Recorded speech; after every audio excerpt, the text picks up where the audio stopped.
wewe ni Mungu, uchelewi wala hawai, unafanya mambo kwa wakati na kuamini. Yale machungu hayakuja kunitoa uhai, yalikuja kunipa imani yako kuamini.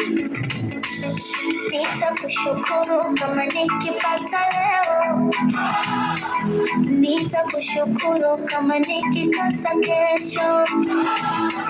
Mimi ninachojua wewe una upendeleo, na fahamu zako zimenizidi upeo. Leo zamu yangu umenikumbuka na mimi, mbona siamini nitakunipa nini? Leo zamu yangu umenikumbuka